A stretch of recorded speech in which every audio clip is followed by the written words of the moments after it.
Ассаламу алейкум қыздар. Бүгін сіздермен өте әдемі әрі дәмді болып шығатын пирогтың рецептісімен бөлісетін боламын. Алдымен таза ыдысымызға жұмыртқамызды саламыз және үстіне қантты салып, венчиктің көмегімен жақсылап араластырып аламыз. Кейін осы массамыздың үстіне сұйық майды құйып, екеуін біріккенше араластырамыз. Бөлме температурасындағы сүтімізді қосып, тағы да жақсылап араластырып аламыз.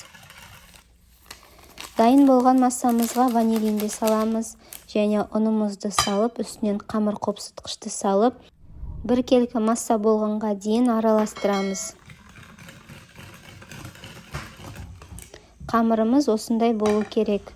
Кейін екі ыдыс дайындап, оның біреуіне какао ұнтағын салып, үстінен су құйып, жақсылап біркелкі масса болғанға дейін араластырамыз. Какаомыз осындай болу керек.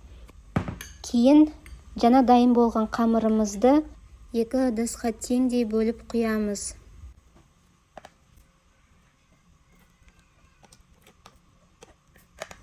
Какао қосылған қамырды жақсылап араластырып аламыз. Форманың дәл ортасына стаканды қойып, екі жағынан қамырды теңдей құямыз. Пирогымызды қызып тұрған 180 градус духовкада 35-40 минут пісіреміз. Пирогымыз өте дәмді әрі жұмсақ болып шығады. Балаларыңызға ұнайды деген үміттемін. Қонақтарыңыз келсе, осы пирогты дайындап көруге кеңес беремін. Өте оңай және жылдам дайындалатын пирогты сіздер де дайындап көріңіздер. Егер рецепт ұнаса, лайк басып, комментария жазып, қоңырауша белгісін басуды ұмытпаңыз. Сіздермен болған Айгерім, астарыңыз дәмді болсын.